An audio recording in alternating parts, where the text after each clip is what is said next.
This is a relay project. Real Talk starts right now. Here's Ryan Jespersen.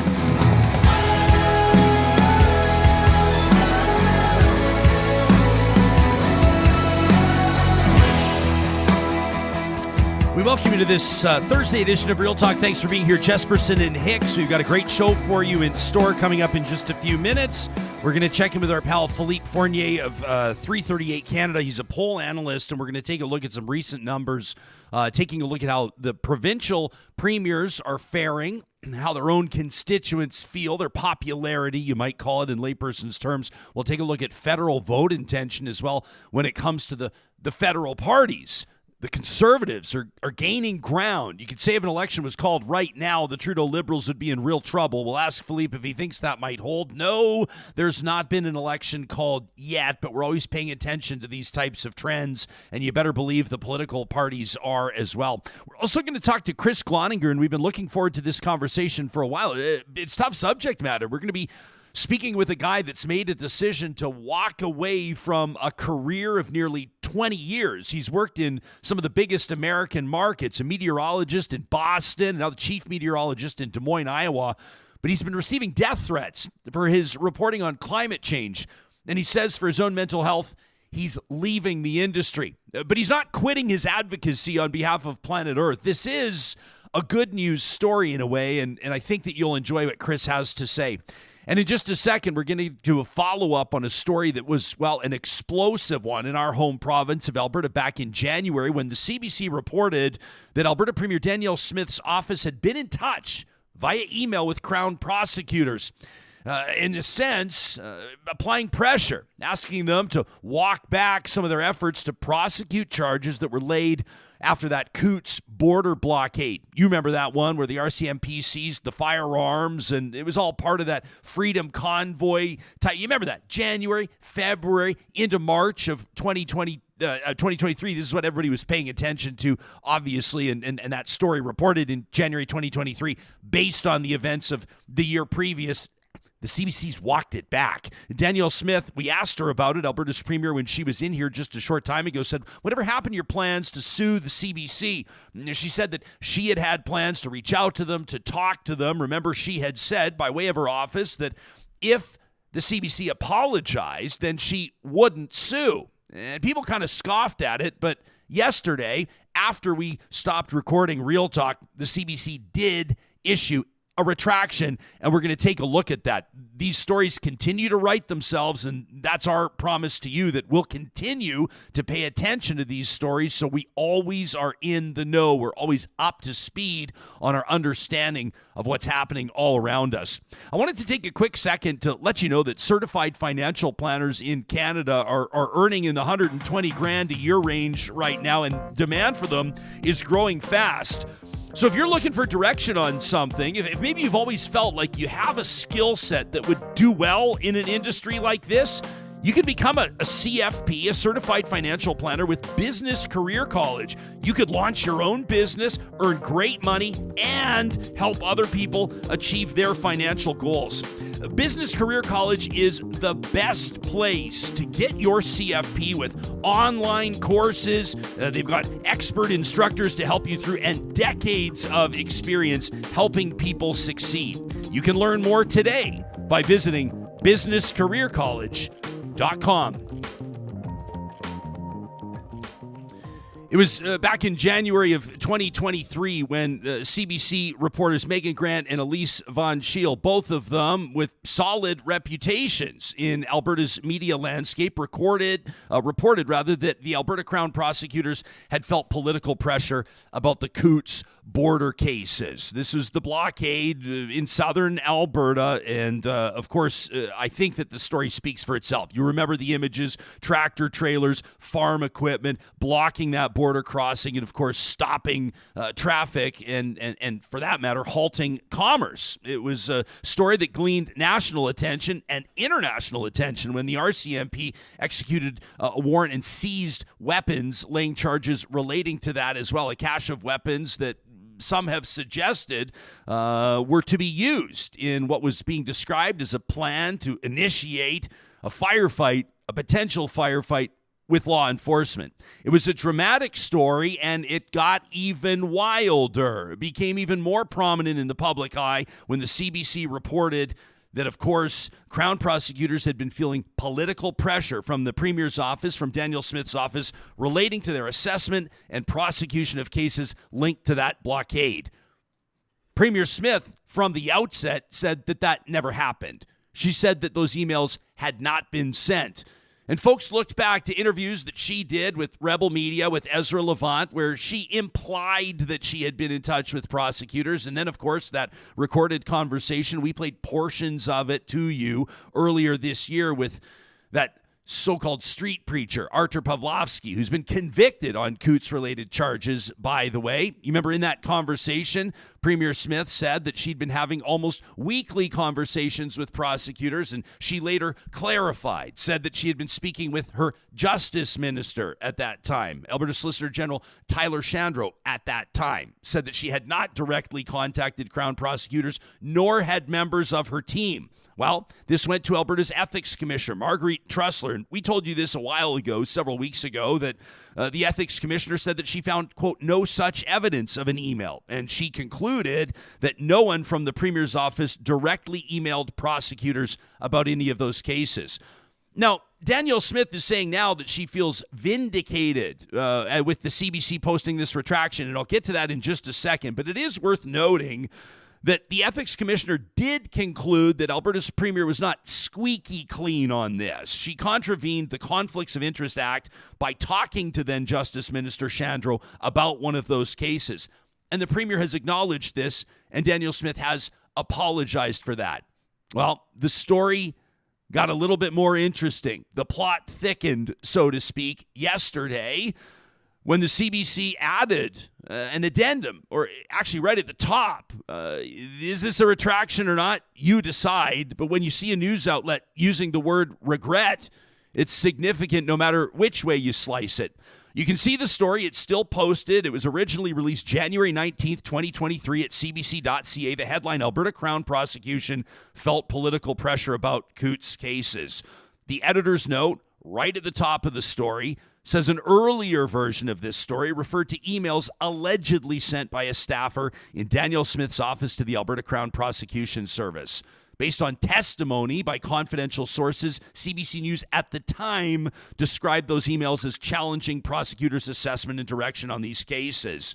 An editor's note was added the following day to specify that CBC News had not seen the emails. That was the first uh-oh.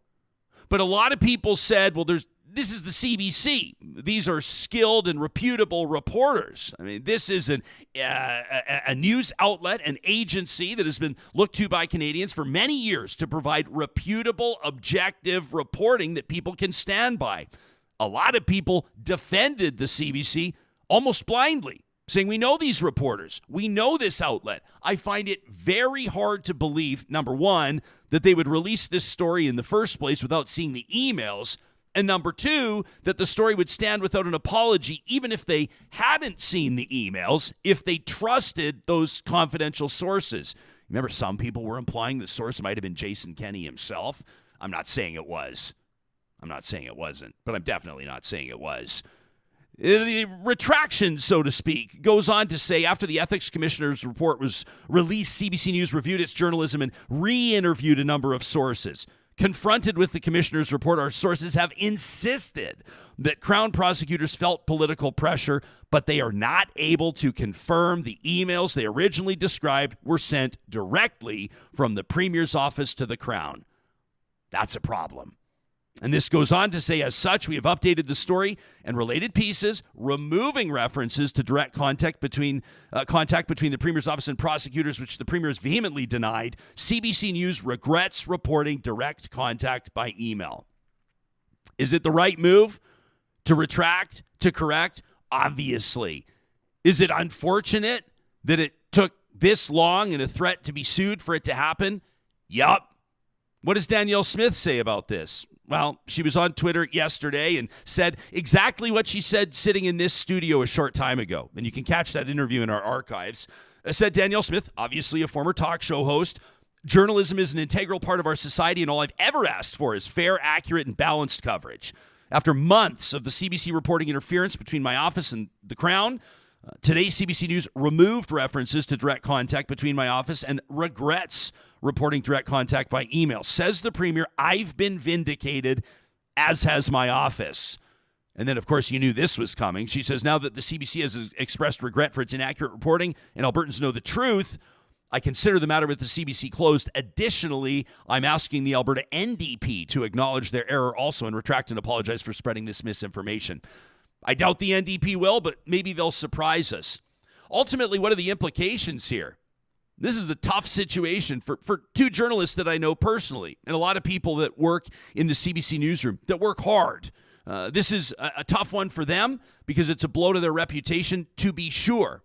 It's also a blow to the reputation of journalists everywhere at a time where journalism is under attack. And that's certainly a fair statement. You see evidence of it all around.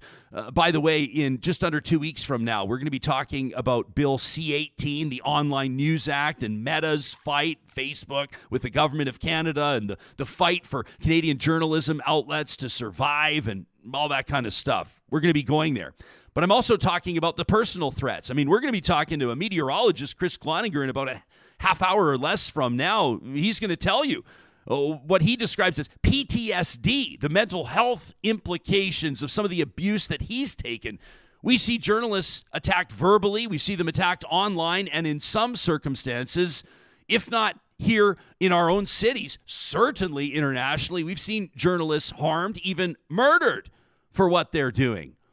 Now, I'm not trying to bring murder into this conversation, but I don't think anybody would disagree with me if I assert that it is a tougher slog now than ever before to be reporting, and to be reporting what you believe to be the truth by putting stories through your investigative process, by putting your name in the byline of a story and releasing it, essentially saying to your audience, I have vetted these details so you can, in good faith and confidence, believe them to be accurate. And a situation like this, unfortunately, hurts the credibility of not just the CBC, but of the craft. And that includes us. And so I can guarantee you that talk hosts and reporters and anchors and assignment editors and managing directors and everybody else has a bit of a pit in their stomach seeing this happen. This is a win for Danielle Smith. You can let us know what you think to talk@ryanjespersen.com. If this is a fit you think maybe for Trash Talk coming up tomorrow, presented by Local Environmental, you know where to send us that email. We're going to be talking to Philippe Fournier in just a second about provincial and federal polling, but let's mention Local Environmental Services. You know, they've been one of our sponsors since the very first episode of Real Talk. They've been with us through the big stories breaking and the follow-ups. This is a company that has employees that are, of course, very proud to be contributing to the communities where they live and work. That's kind of their whole thing. You know, you look at a garbage and recycling company and you go, well, it might just be only garbage, but not to them. They know that when you're making your choice on where you're going to bring your business, you're thinking about the health of your community. Yeah, you want better service. Obviously, you want better prices. But more support for local causes, that's a great sell. And that's what you get when you go with localenvironmental.ca. Our friends at California Closets wanted you to know that right now their team is taking requests for free consultations. Yeah, sure, for custom closets and storage solutions. I mean, that's what they do better than anybody else, making the most of your space with custom organizational systems. Those little luxury touches that you won't get anywhere else. The experienced designers and installers that will elevate your organization game to a level you never dreamed of. But they're also doing a ton of work when it comes to garages, the workhorse of the home. Why not get your garage to work for you with a garage storage cabinet designed by California Closets? You can learn more about how they work and get inspired with some design ideas today at californiaclosets.ca. Wanted to take a second to let you know that our friends at Apex Automation are hiring right now, and if you're a professional engineer or soon to be graduating from an engineering college, an engineering school anywhere in Canada or around the world, Apex would love to talk to you. They'd love to see if you're a good fit on some of those innovative products and projects that they're working on. Edge computing, machine learning, data visualization, never mind things like autonomous vehicles and all the other cool stuff that is defining the next steps that industry's going to take. Apex Automation is growing faster than any other automation firm in Canada, and they'd love to show you how they value their people over their profits. You can check out the career link today at apexautomation.ca.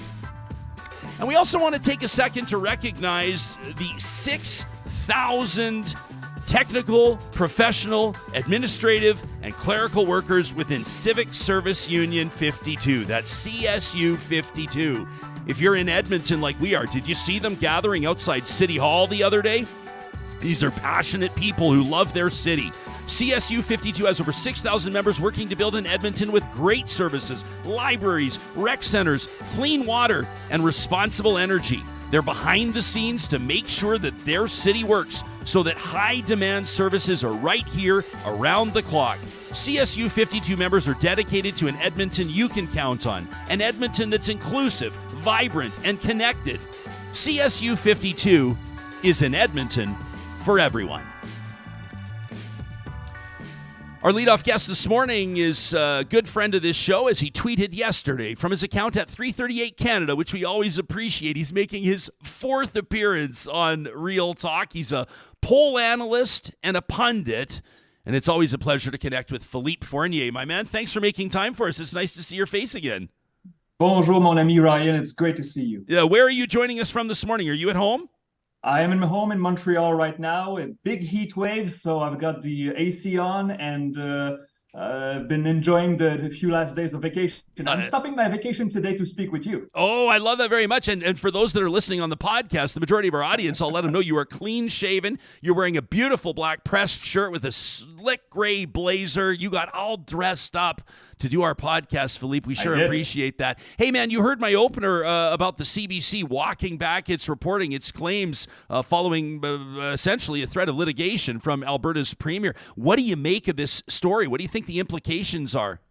Ooh, this is a tough one. The thing is, mistakes in journalism happened on a regular basis. It's just that 99% of their stories will be okay, but it's that 1% that they will miss, especially if it's on a premier or a prime minister or a cabinet minister. These stories will have legs, and I know a lot of people in journalism that don't like this one, but they have to carry it, they have to bury it, and they have to live with it now. It happens. I mean, the analogy that I can have is pollsters sometimes miss the mark, and what do? They don't abandon. They try to correct the course, they try to improve themselves, but it will leave a mark for sure for a little while, because of course, Madame Smith, she still was, attacked by the commissioner of ethics, right? So she's not entirely clean, but she will take that as a W for sure. Yeah, like we said, Danielle Smith, not squeaky clean on this one, but certainly the winner on this one. I know these reporters, Philippe, and I know them to be diligent, and I know that probably nobody is more pissed off about this, quite frankly, than they are. Maybe a little pissed off at themselves, maybe a little pissed off at their confidential sources for sure. I mean, I'm not being the told you so guy, because trust me, I fucked up in my career as well.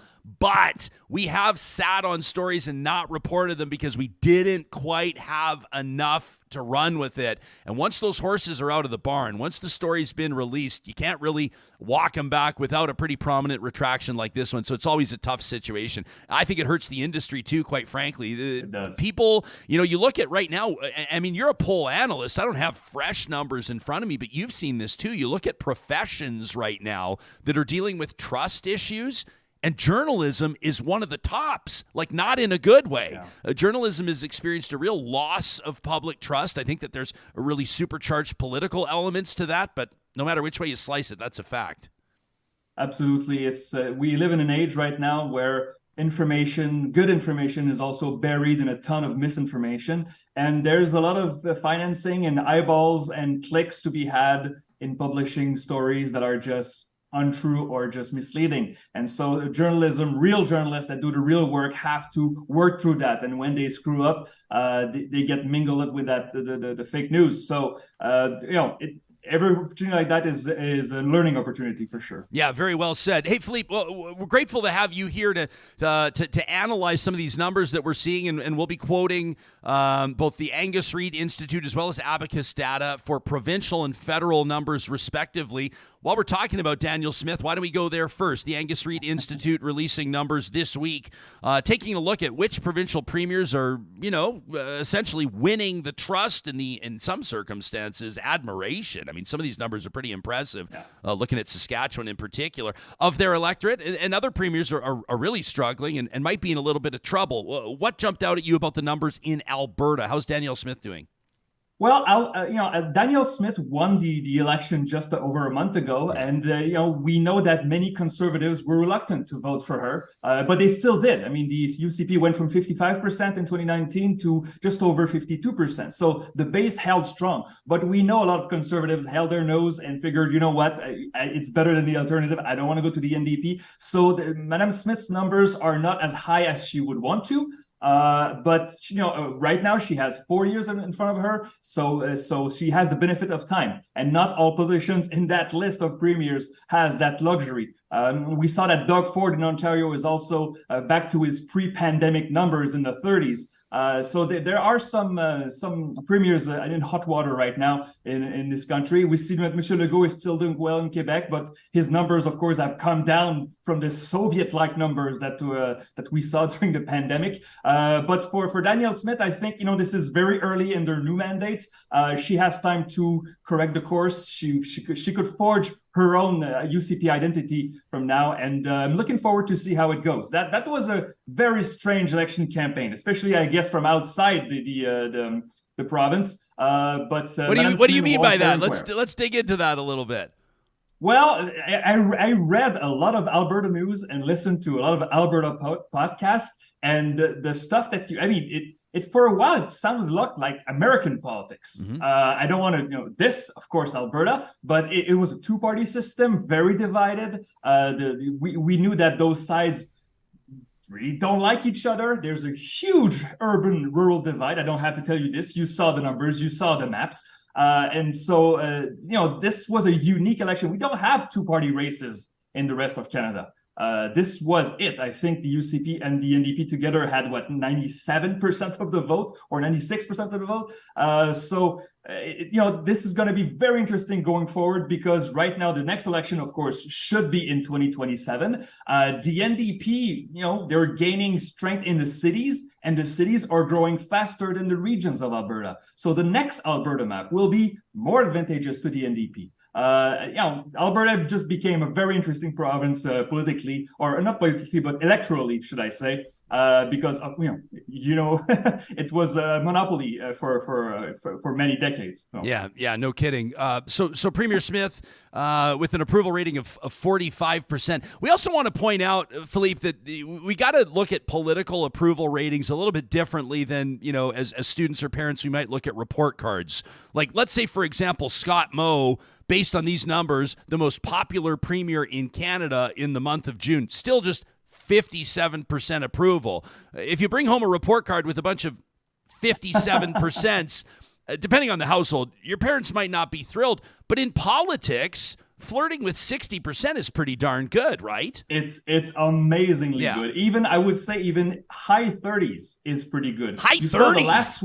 High 30s is enough to win an election in Canada usually. Yeesh. And if you look at that list, who's in last place? It's Stefanson with 25%. And the latest polls that we had out of Manitoba, as you know, there's an election coming in October in Manitoba. This election is a toss-up. The NDP in Manitoba is leading in Winnipeg, but is trading badly in the regions of Manitoba, and it could be a toss-up, even though the premier is the least popular premier in the country. So if you're a politician right now, when you're in the mid to high 30s, usually it's good enough to win an election. This is such our electoral system. That's how it works. So yeah, for better or for worse. For better or for worse, Premier Higgs, I think that New Brunswick, the Maritimes don't always get a lot of attention. Fair to say, they don't always get a lot of national attention. I mean, they did in the last few months. New Brunswick did. But, yes. And that's what I want to get into with you, right? We're talking about parents' rights and education. We're talking about legislation. Are we on the same page here, Philippe? Is this what you're talking about? Maybe you can tee that story up for us. This is, I think, a story where conservatives have, ardent conservatives have been impressed with the steps that conservative government has taken with regards to preserving or restoring parents' rights in education. They want parents notified, essentially, if young students under the age of 16 are making any amendments or changes to their name or to their gender representation, to pronouns in schools. I'm probably missing some important points here, but that's the gist of it. That's the Cole's notes here. It's earned him favor with the party loyalists, but generally speaking, you think it's hurting his numbers, the 28% approval? Oh, absolutely. And it's very dangerous for any government to tread that water, because these are very emotional issues. And even though usually the base of your party will like when you go into a culture war, when you go into a culture war, or when you change a subject, your education system is failing, or your health system is having problems. Well, let's change the subject and talk about transgender kids in schools, because this is far more emotional. And any government of any color, sometimes they do this, they change the subject. But Mr. Higgs is playing with fire here, and I would not be surprised. We have an election in New Brunswick next year. We'll see how those numbers go, but he's banking on keeping that 35% that voted for him last time. Dennis on our live chat says, how the heck is Scott Moe so popular? What is it about Saskatchewan's premier that has him almost all the time at the top of the list?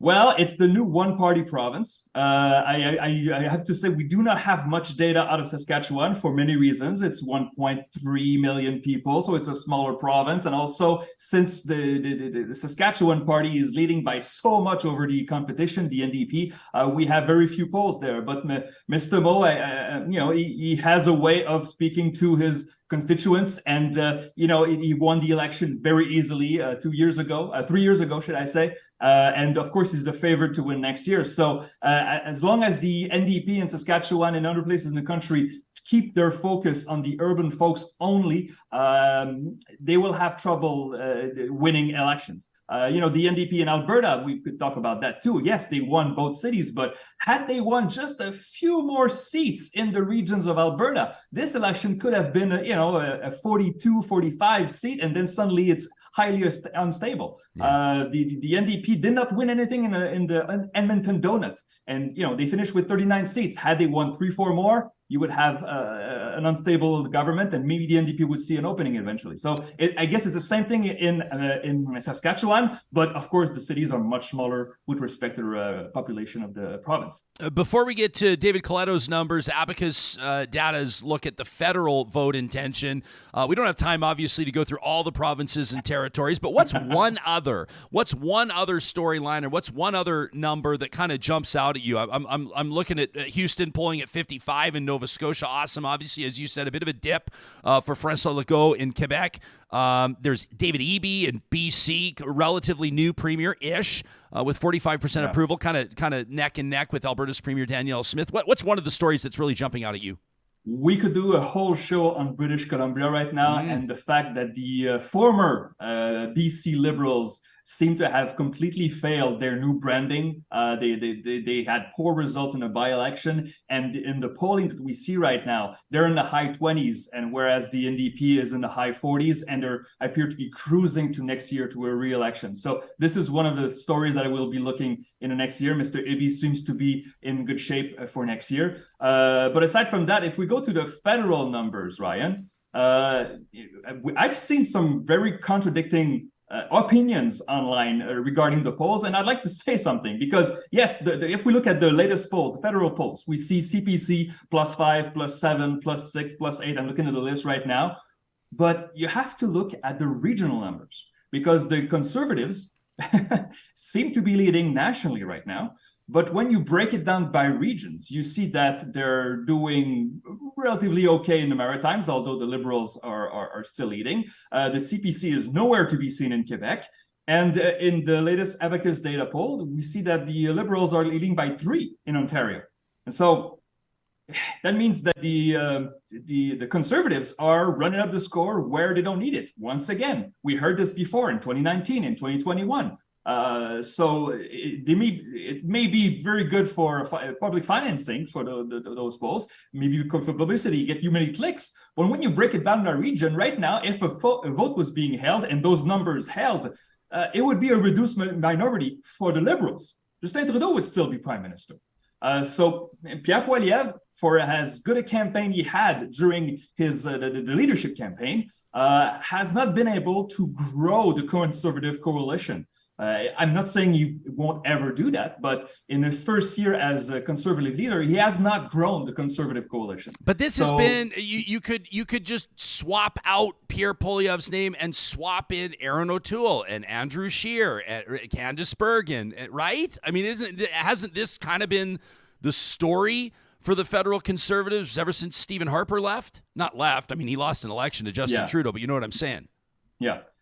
You're right. It's just that at some point, the Liberal government is in its 8th year, soon to be 9th year. Justin Trudeau's personal numbers have dipped. Government unsatisfaction is high. We've had stories about Chinese interference, and yet those two parties are almost tied. And so the Conservatives should be in a position right now to take down the Liberals. And right now, we see that maybe they could squeak out a very short minority. And then what would they do? Would they do a coalition with the Bloc Québécois? That's not happening. Yves-François Blanchet is not in the business of making Ottawa work correctly, especially not with Conservatives who are at 16 or 15% in Quebec. So he's not going to do that. The NDP is going to support the Conservatives? No way. So, and there's no grosse coalition like in Germany. The Liberals or Conservatives are not going to work together.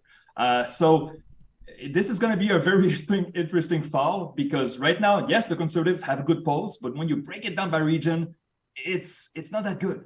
And they're not leading by that much. So it's still within the margin of error of the last two elections. Philippe, do you think, in closing, if Pierre Poilievre worked on being a little less of a prick and a little more likable, do you think he'd be a shoo-in as Canada's next prime minister?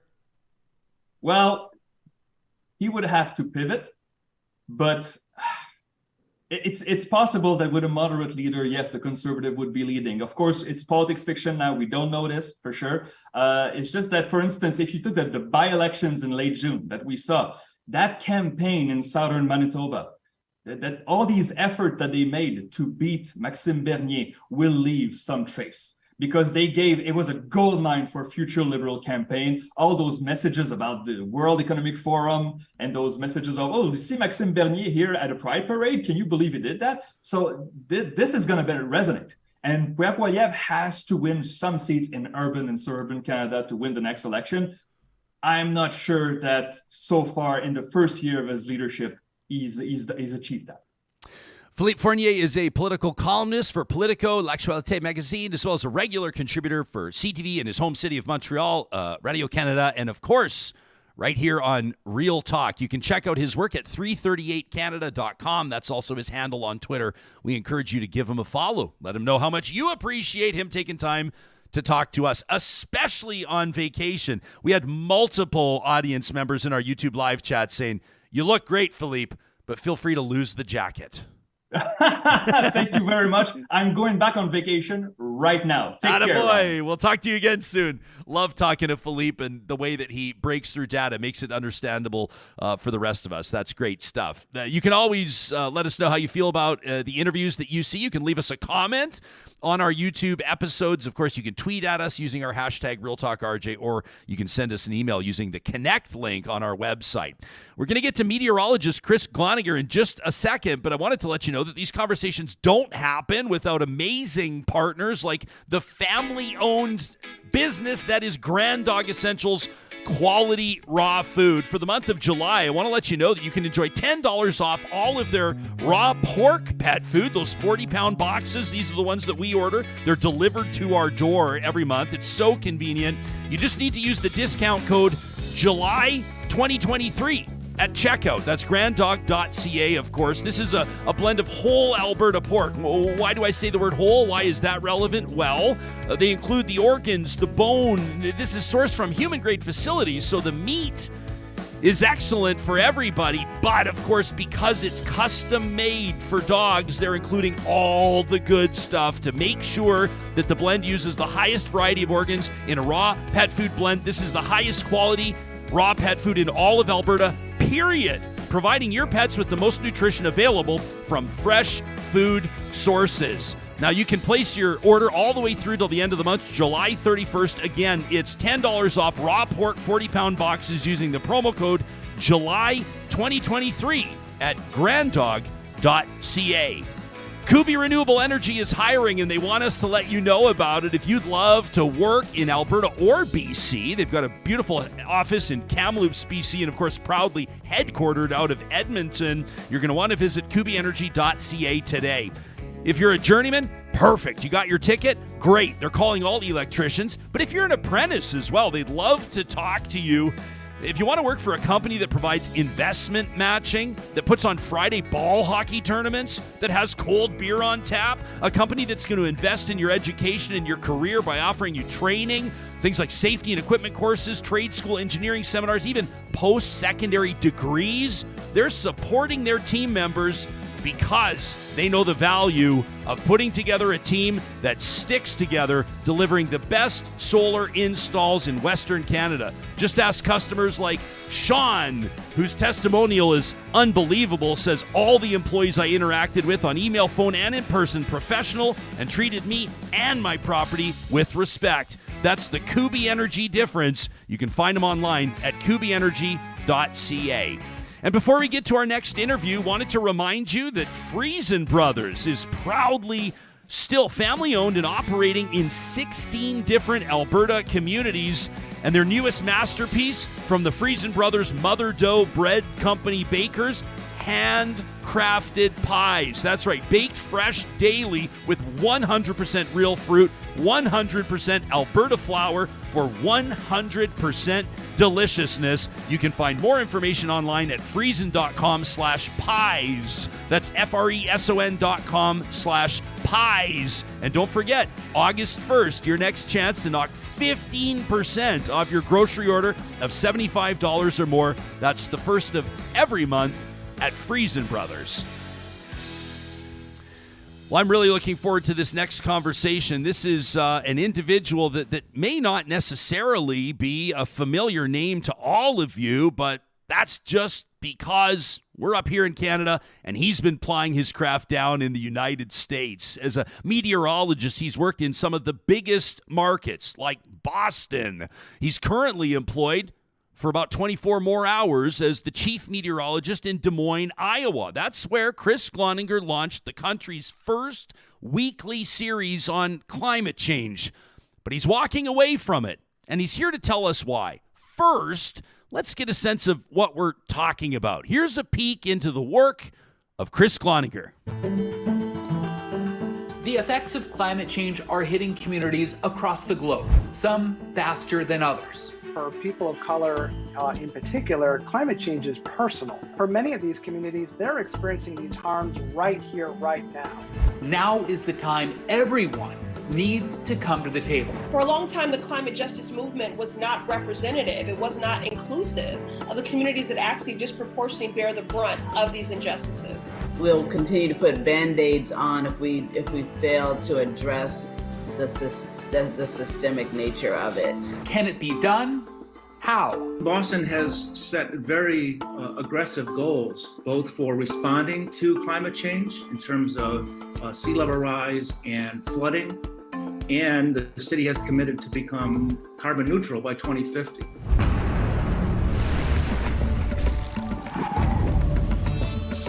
Welcome to the Climate Project. I'm meteorologist Chris Gloninger on the First Alert Weather Team.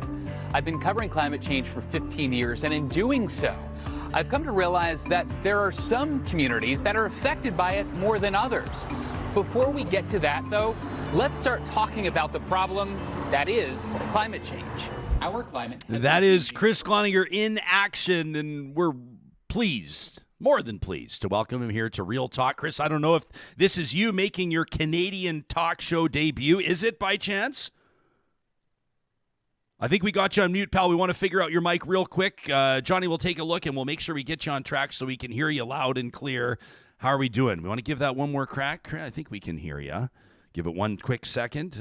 Johnny, I can buy us 30 seconds if need be. Why don't I take a second to check in on our Real Talk live chat so we can get this audio figured out.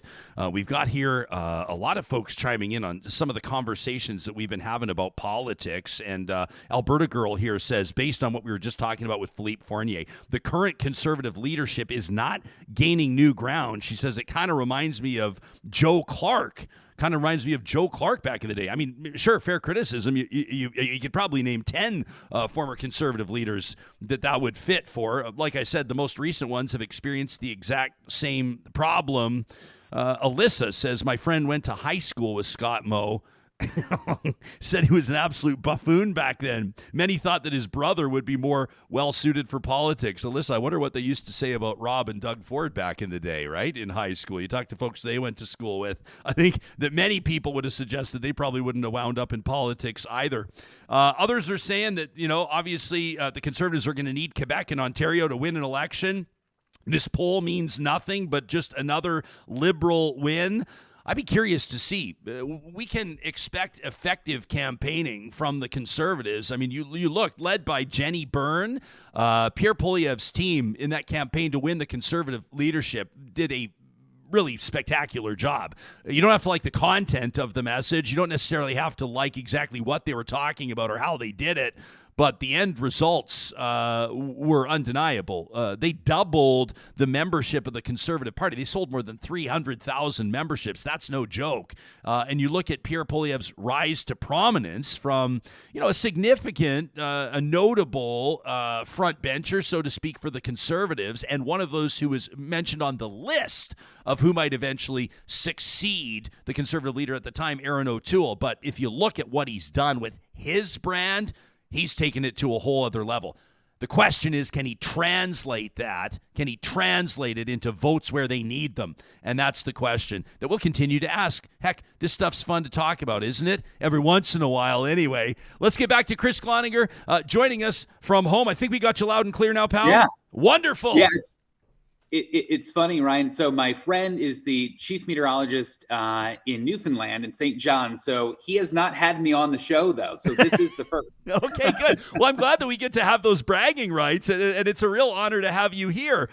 Chris, we're going to get into the serious stuff. I mean, you're essentially walking away from a career, a storied and celebrated career of 18 years, almost 20 years, for some pretty significant reasons. But why don't we first get to know you a little bit? What drew you to meteorology? What drew you into broadcasting? Did you always dream of doing this?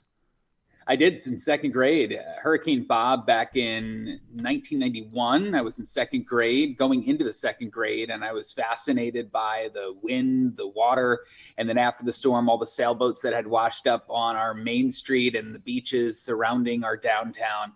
I was fascinated that Mother Nature could pack such a punch, and it was after that I continued that dream, that passion through elementary school, through high school, and made my way through college, got my undergraduate degree in meteorology, and started in broadcast shortly thereafter, going all over the United States, from upstate New York to Boston to the Great Lakes, now here in Des Moines as chief meteorologist for another day and a half. Yeah, for another day and a half. I mean, you wrap it up this week, and let's get to the tweet. This is the one that caught our attention. I'm grateful you responded to my inquiry, by the way. You told your followers, you told your fans, 18 years, 7 stations, 5 states. I'm bidding farewell to TV to embark on a new journey dedicated to helping solve the climate crisis. And Chris, we'll obviously get to that. You say, after a death threat stemming from my climate coverage last year and resulting PTSD, I've decided to begin this journey now. Can you talk to us about this?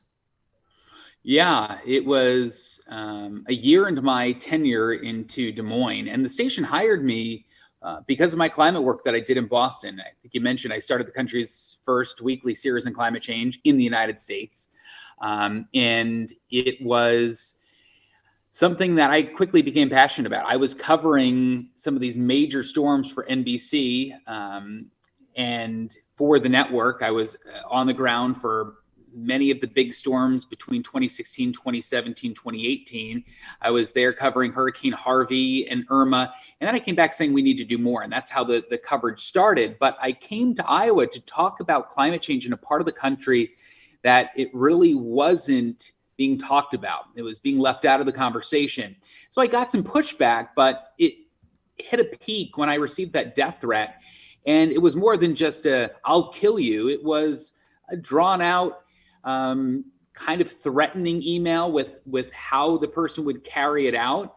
I was home at the time. My wife was out running errands. I made sure that she was okay. I called her, got her home. While I was paralyzed, I couldn't really walk or move. My mind was racing about all these possibilities. And it just launched what was a pretty stressful year. I had been a firefighter in college. I've been through some stressful times during that as well. But this was an element or a level of anxiety that I had never experienced before. And I asked myself, should I be getting help? And I think when somebody has that question in their head, do I need to get help? Chances are you need to see a therapist. And I made that decision. And for the last year, I've been going every week to a therapist to work on the symptoms associated with PTSD. Well, first of all, can I say I think it's amazing, number one, that you recognized you could use mental health supports. Number two, that you sought out those supports. And number three, that you're talking about them. And for a popular television personality like yourself to use phrases or use the word, say the word PTSD, talk about mental health is a huge deal. Was that something that you struggled with, or did that part of it come easy, the whole kind of like hard on the sleeve part of what you do? Yeah, I, as a former first responder, I like to help people. And I thought if I could share my story, I could help other people. And it isn't just me. And in all of this, it's other journalists, it's scientists, and it's this war on information and data. And it's a war that is being fought against ideology and beliefs, and people believing that those beliefs are more powerful than data and facts and science. And we've kind of entered into this dangerous territory since 2016. And I wanted to tell people that they're not alone. If they're feeling these thoughts and don't feel comfortable in talking about them, I wanted to be their mouthpiece. I wanted to be able to say, look, it's okay to realize your need for help. And I encourage you to get help, because as I said, if you're questioning if you need it, chances are you do. Yeah. Chris, the death threat, I mean, these are one of those things where, I don't know if like the average person in the public eye would say, oh yeah, I've got my own death threat, and they've got their own story, and there's varying degrees. And I don't think that there's a lot of benefit to sitting and comparing them. But let me put it this way. The potential price you may pay for not taking a death threat seriously could be permanent, if you know what I'm saying. And the abuse that TV and radio hosts, that journalists, that reporters have faced. You mentioned 2016. I mean, obviously, we're talking about the election of Donald Trump and how the dynamic changed, not just in the United States, but around the world. We've seen this ramp up. We've seen the temperature turned way up. You've been in broadcasting for nearly 20 years. Was that all a first for you? I mean, if you go back to the early days in upstate New York, the Great Lakes, and everywhere else that you were stationed, how different was it temperature-wise between the broadcaster and the audience than it is now? I think you always had pushback. And when you are in a role that is under the spotlight, you're getting people writing in saying, oh, I don't like the outfit you're wearing. Your hair looks stupid. Your makeup looks good. That I think we're used to in doing this, or we don't like the way you sound. And when we break into programming for severe weather and we're covering up your favorite evening shows, people aren't happy about that, and they tell us what they think. And that comes with the territory. We grow a thick skin. But what happened in 2016 is when we saw the of people felt emboldened and entitled to share their beliefs, and even if it wasn't based on fact, even if it wasn't based on any data or science, they felt like they could. Scary.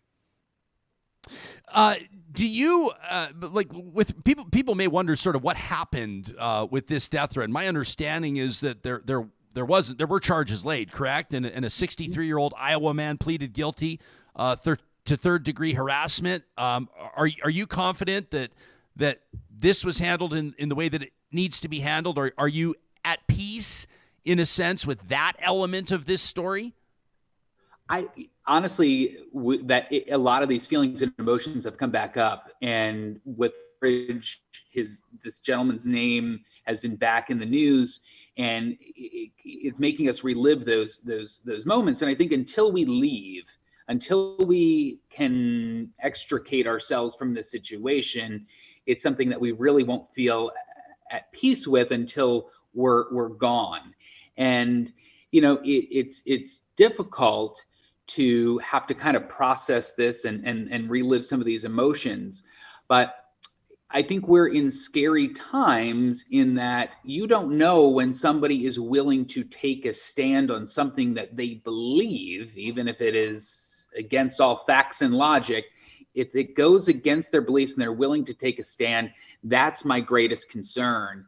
We don't know how far they're willing to take it. Yeah, it's a $150 fine here, which is kind of remarkable. Police took it seriously, but maybe the state doesn't or needs to reevaluate how they treat death threats. I also want to say that when it comes to the role that I was in as chief meteorologist in the biggest city of this state, it's a high-profile job in a market that has a lot of severe weather. And it's not lost on me that not a single politician on a certain side of the aisle never reached out, never came out and spoke up against those comments. And silence is deafening. We all know that saying. And in this case, it certainly is true. Let's not let anybody off the hook here. And it's kind of sad that I can just assume who you're talking about. Are you talking about the Republicans? Is that what we're saying? On a certain side of the aisle? Let's get to it. Yeah, I mean, in this country, I mean, there's radical. There are many politicians, not just in the United States, that have become so radicalized since the 2016 election and former President Trump. Again, this was part of society that felt ashamed to be able to say their feelings and beliefs, and they should have been kept quiet, right? I mean, if you are filled with hate and animosity towards somebody, those feelings should not be spread about. But I think that was emboldened. People felt entitled to do that. And on a state level, it's very similar leadership that falls in line with what happened in our country as a whole in the United States back in 2016. The current leadership is leadership that was got that stamp of approval by the Trump administration back when they came into office.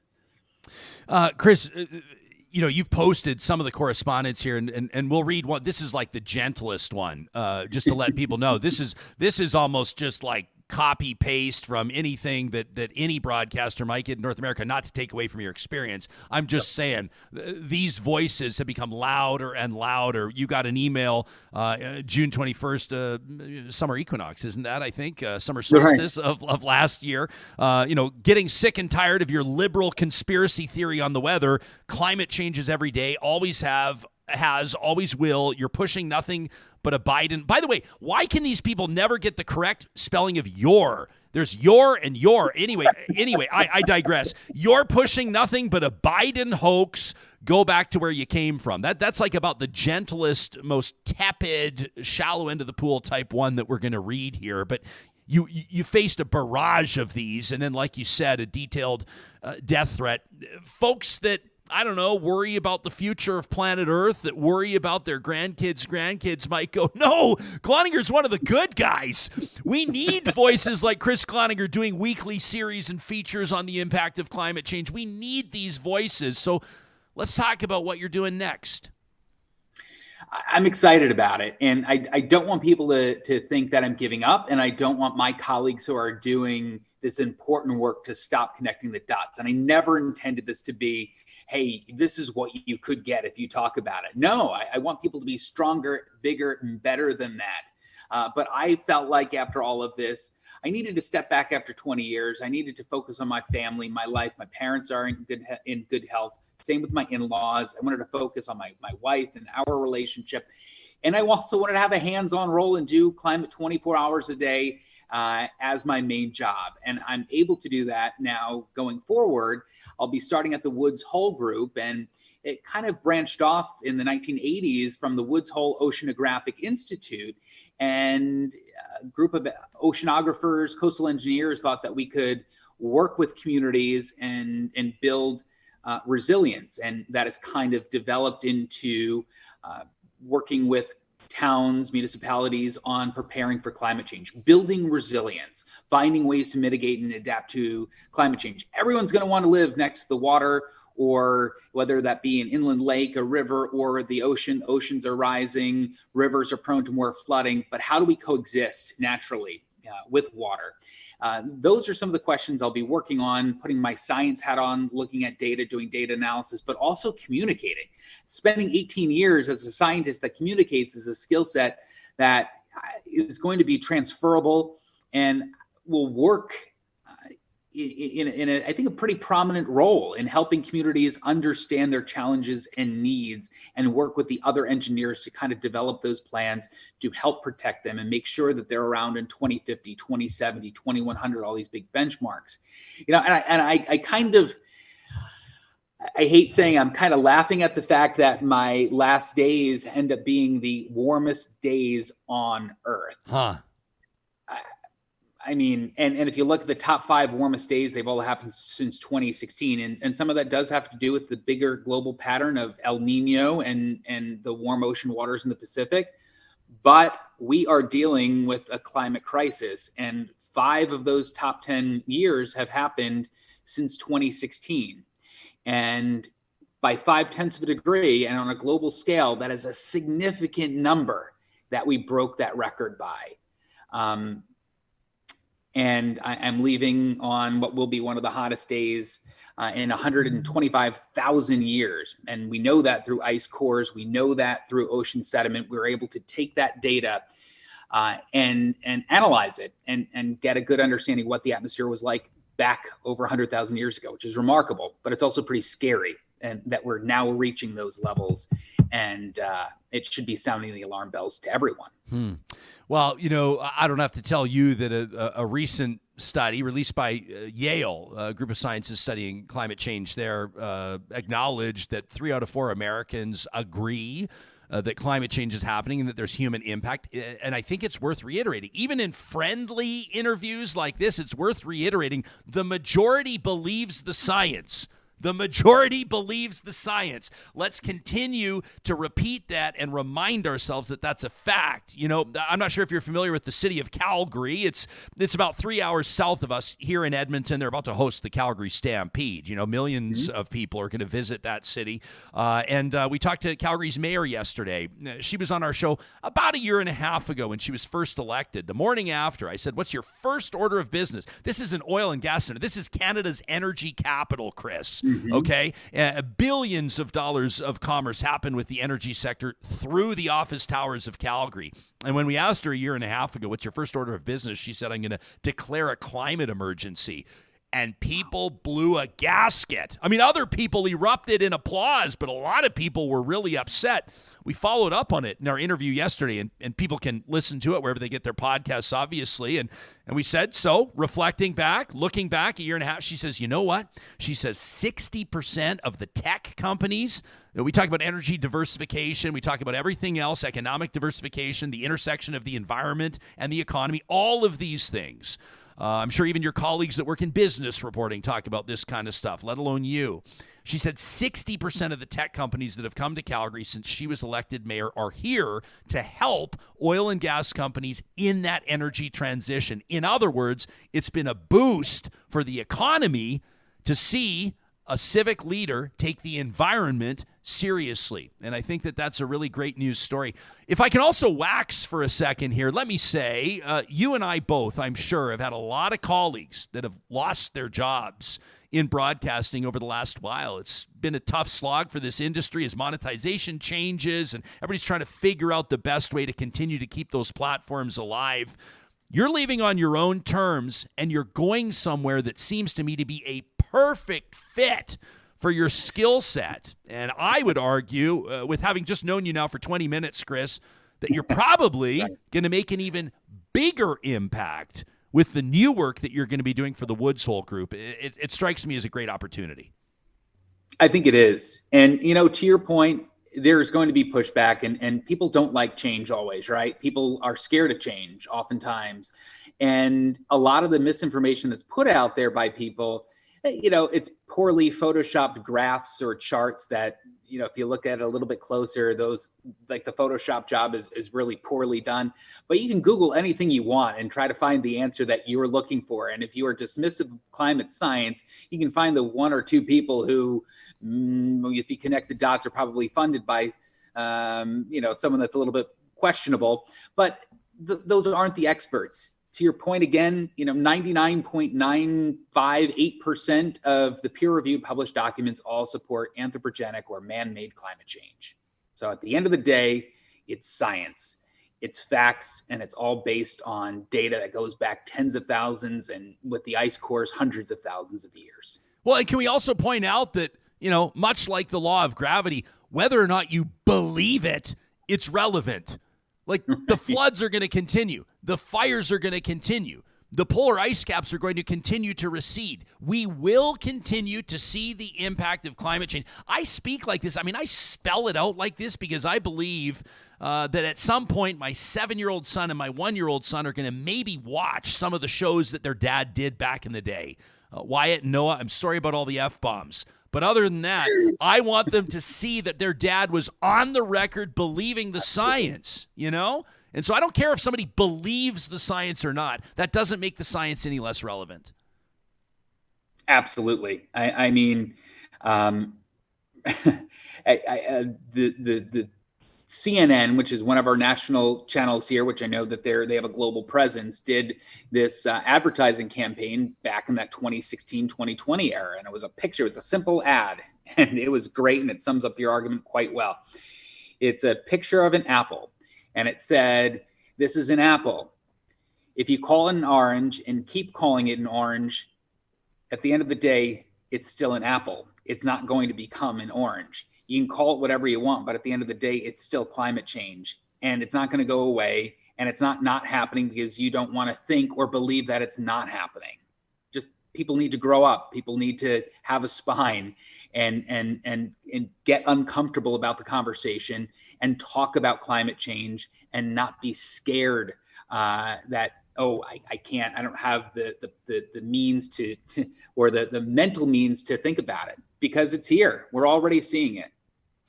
Chris, in closing, have you thought about, as mentioned, you'll be wrapping up this stage of your career at KCCI in Des Moines, Iowa, at the end of this week, at the end of this broadcast week. Do you have some final words planned? Have you thought about your sign off, or are you just going to let it flow? I think just let it flow. There's going to be a lot of emotions that hit us when we're driving tomorrow evening to Massachusetts. To hang up an 18-year career, as you very well know, in this industry is an eternity. It will hit me at some point. We're kind of living on adrenaline, the anticipation, the excitement, the putting the behind us of the threat. Look, we made tremendous friends here. People that, are closer than some family that we have. There are great people here. They responded with emails, up to about 300 of them, all positive and happy with the job we're doing. So it's important to know it's the it's the loud majority, or the loud minority that are writing in.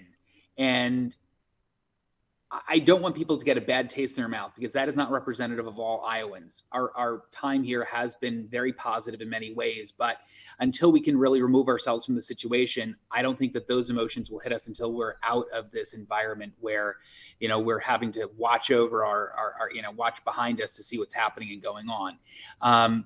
But with my going away message, I want people to keep having that conversation. Just because I'm gone doesn't mean the conversation has to stop. I just want it to be starting. And I hope that I got the ball rolling in a part of the United States where it hasn't been discussed or talked about in regular conversation.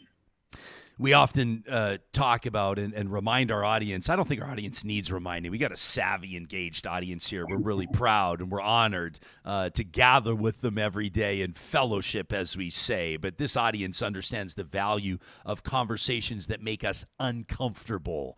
And good on you for reporting fiercely and bravely in a jurisdiction where it's not easy. Heck, we talk about progressive politics in Alberta. I'm not sure how much you know about Alberta, but we get our fair share of blowback. But we're confident that we're talking about issues that matter to people, and we're going to keep doing it so long as the audience keeps showing up. One of those audience members in our live chat right now is Lauren. I happen to know he's a retired fire chief, and he says that, Chris, he has no doubt you will make a difference, and he wants to wish you all the best with your PTSD. If anybody can understand the value of investing in your mental health, it's first responders and former first responders like yourself. Chris, we wish you all the best. It means a lot that you made time for us. I know that a lot of people want to talk to you. I saw you did an interview with NPR. Really cool to have you here on Real Talk out of Edmonton, Alberta, Canada. We've been hanging out with Chris Gloninger for 2 more days, the chief meteorologist at KCCI 8 in Des Moines. Be well, Chris. Ryan, thank you. And thanks for what you guys are doing. Such an important part of the country, a part of the world that are hearing your message, and it's invaluable. Yeah, you bet. There you go. Chris Gloninger from Des Moines, Iowa. That's a powerful conversation. It was great. Yeah. A guy walking away on his own terms, not necessarily, it is on his own terms, but prompted by something that you wouldn't wish on anyone. No. But paying attention to what's best for him, what's best for his family, yeah, and at the same time being able to find a way to continue the really important work that he's doing. I love that. It's great to see people standing up for something, and like how you said it too. I want to be on the record as well. I want there to be, footage in the archives when this all goes to hell, and it's already starting, the slow, slippery slope we're on. When this all goes to hell, you want to be on the right side of it. So guys like him standing up and doing what's right, I love it. Yeah, love this from Here's Tony. that ad, by the way. I think he meant banana, but here's that CNN ad. Oh, yeah, look at that, right? Yeah, some people might try to tell you that it's a banana. Facts first, that CNN tweet from October 23rd, 2017. You can let us know what you thought about that interview, but more so what we'd love for you to do with this and any other interview is to share it with somebody that you know might benefit from it, somebody that might be inspired by that conversation, or somebody that might be challenged to think outside of maybe the parameters of where they typically land on issues like climate change, or for that matter, on issues of mental health or the health of journalism, or the relationship between journalists and the public, scientists and the public. I was reading through some of the hate mail that he's received. He's posted a whole bunch of tweets. You can find him online at Chris Gloninger and follow him there. His information will be in the show notes. But the references, the number of references to Dr. Anthony Fauci in the U.S., are just off the charts, right? It's just, we get references to Anthony Fauci in some of the emails we get. You should see our email inbox. We always read you sometimes we'll read the ones that sort of allow us to paint a bit of a picture of where some people are landing on this, but the ones that we don't read are the real doozies. But I wanted to mention something, and this is, I believe, an improvement, or at least a step we've taken to the next level on our YouTube channel. A lot of you have communicated with us and let us know that you'd love to be able to share more than just our full episodes. So, you go to our YouTube channel, Real Talk Ryan Jespersen, you can subscribe. We sure thank you for that. And you can find our full episodes, like yesterday's Downtown Turnaround, or the Sunshine List the day before, or the day before that, those that are doctors demanding an apology from Premier Danielle Smith to Dr. Dina Hinshaw. But then we've got below that our shorts, which are just 60-second or less highlights of some of the conversations we've had on the show. Some of them are a little more silly, like, do you feed chickens chicken? We learned that the answer is no. Somebody let us know that's how you can create horrific diseases. And so didn't hit as well as the cocaine in the White House short. As well as the cocaine in the White House short, which had a few thousand views in its first day. But our YouTube shorts are there. And then the highlights. We're taking some of our best interviews and we're cutting them down to, 4 to 10 minutes, bite-sized chunks of those interviews, so you can go ahead and share them with your friends. The best bits of Real Talk. You'll also find all of our trash talk cut downs on our YouTube channel We're as really well. Thanks to everybody that shares them. We're trying to up our game in the YouTube sphere. Today the super chats are not showing up. I think I'm going to have to install like a dock in our OBS system so I make sure that it's seen. This is our broadcast software. Yeah. So we did get a super chat during that interview, so I will read it because normally it would be on the screen. We're still figuring it out. Can you let us know what a super chat is for people that aren't familiar with it? It's basically if you want your comment to be highlighted and basically, sometimes it's pinned, but this one's highlighted out of the chat, so it's more eye-grabbing. But eventually we want those to be able to go right on the screen so that when we have guests, that they could see them. But I'm going to have to install the dock into OBS because we'll get it figured out. Even if you sometimes see it on YouTube, we want to see them too, right? So if someone makes like a small donation or a financial contribution to the show. We're not asking for your money, but if we're in a heated... No, I am. I'm asking for your money. If we're in a heated conversation, and sometimes you can only read 3 comments, but we've got 50, and we want to see them all, we can throw them up on the screen. Maybe the guest will even see them in response. So today, during that interview, Noob Try Again, who signed off as Bry Guy, said, "Kudos to publicly acknowledging your mental health struggle.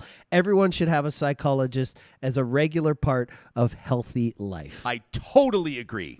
I totally agree. And I think it's great. We need to normalize counseling. I meet with a counselor. I speak with a counselor. Friends that are close to me speak with counselors. I think that some people believe that everything has to be going completely sideways for you to speak with a counselor. And if things are going completely sideways, you should. Oh, you're seeing But it's a also therapist? part of just you're seeing a therapist. Oh my goodness. That's like saying to somebody. It should be like, you're seeing a therapist? Amazing. You're brushing your teeth? Why you're so... why? Do you have cavities? And it is no, like I'm trying that, to though. prevent cavities. We put it off and we're scared. It's like people who don't want to go to the dentist or don't want to get their checkup their past annual the age physical. of 45 or 50. Yeah. You got to go. You got to check in with someone and you got to tell them things because you're trying to navigate this world and think of things, and then you tell it to a professional and they're like, they ask a few questions and all of a sudden you understand it better and you can let go of that baggage. You can get it off your back and you can be happier and healthier. Yeah, absolutely. I love this comment here. Shalane says, "Thank you so much for the shorts and the highlights." Shalane says it's making sharing Real Talk so much easier. Shalane, that is music to our ears. That's what we did it for. Sharon says that she's really enjoying the shorts as well. And I loved this comment from Tracy who says, "Keep in mind, everybody, is this true?" She says over 50% of working age individuals in North America will be looking to change jobs this year. 50%? What? Really? She says most will be looking for meaningful work. We've got some workplace experts that have, I think of Julie Bauke that's joined us on the show before. We should get her back. I think that's great. We always love to know where trends are going in the workplace and what people are looking for, in the context of how they find fulfillment at work or how they're navigating some of the choppier waters in the workplace. And of course, that's ever changing. I've seen some really interesting data lately on the different, Gen Z versus millennials and who's feeling the most threatened by AI in the workplace. And the answer, quite frankly, is that Gen Z, the youngest in the workplace right now, generally speaking, they're feeling the most threatened by AI. They're feeling the most, like in other words, like the most of their jobs will be taken by AI. Now, that's not necessarily the case, right? It's like we look at any other technology over the years and how it's implemented or infused itself into industry. And sure, some jobs have been eliminated, but many others have been created. And I think that's a great focus as well. So let me just say, Tracy and others will have that on our working list of stories that we're paying attention to and, of course, guests that we'll be reaching out to. Sometimes we're reaching out to guests to be on tomorrow's show, and sometimes we're talking to them 6 or 8 weeks from now. I'll be letting you know who's on the show with us tomorrow in just a second. But first, if you're anywhere near where we are and you're experiencing some of these summer temperatures, can I remind you about the July Blizzard Treat of the Month at the Dairy Queens of Northwest Edmonton and Sherwood Park? It's the Cake Batter Cookie Dough Blizzard Treat. Yeah, commemorate wins big and small this July with DQ's soft served mixed with cake batter flavor. Now you're speaking my language. This is confetti cookie dough pieces and DQ's signature sprinkles. Yeah, that's right, kids. I said sprinkles. Are you celebrating a special occasion? Did you nail that presentation at work? Are you just enjoying an exceptionally beautiful day?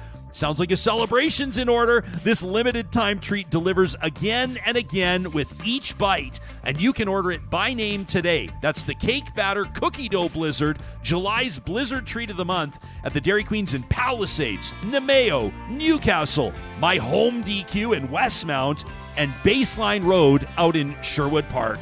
We also wanted to give a big shout out to our friends at Eden Landscaping. I can tell you that these guys are hard at work, their entire team. We've been dealing with Andrea in their front office. She's an absolute dream to deal with on the customer service side, keeping everybody not just organized, but updated on the project. You know, we're getting some excavation done in our backyard, John, and because of rain over several days, it sort of backlogged their excavator, right? It meant that the project, that part of it, was going to be delayed a couple of days. You might say a couple of days, no big deal.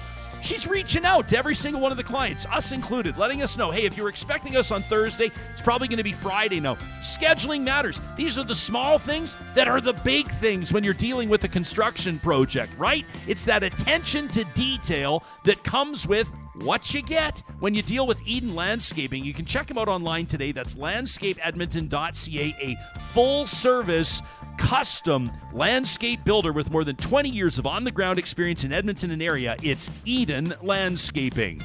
And speaking, of course, of diligence and fabulous customer service on construction projects, we'd be remiss if we didn't mention Complete Care Restoration. We've dealt with them firsthand. So there's no BS when I'm talking about Complete Care Restoration, because we've seen them from the first stages, taking a look around this space, letting us know if they thought that they could do in here in our studio what we wanted them to do, studying the blueprints, working with our designer, and then taking that project through to completion. It's what they do better than anybody else. Now, their main business is fire and flood restoration, and so if that's you this summer, number one, sincerely sorry about your luck, and number two, make the best move you can. Contact Complete Care Restoration today. You can find their website under the sponsors tab on our website, or give them a call at 780-454-0776. That's Complete Care Restoration. We're proud to partner with them right here at Real Talk. Coming up on tomorrow's Real Talk, we're already looking forward to gathering on our Real Talk Roundtable. We're going to be doing it via Zoom because they're going to be chiming in from BC. That's right, we're getting Jody Vance and Linda Steele to wake up early on the West Coast. They've just wrapped season 1 of Steele and Vance on Check, and I just love the way that they break down the news of the day. It's guaranteed to be entertaining and informative, plus a letter from Jasper about bears and moose, inspired by my Jasper memories tomorrow. We're going to get into it on Friday's Real Talk.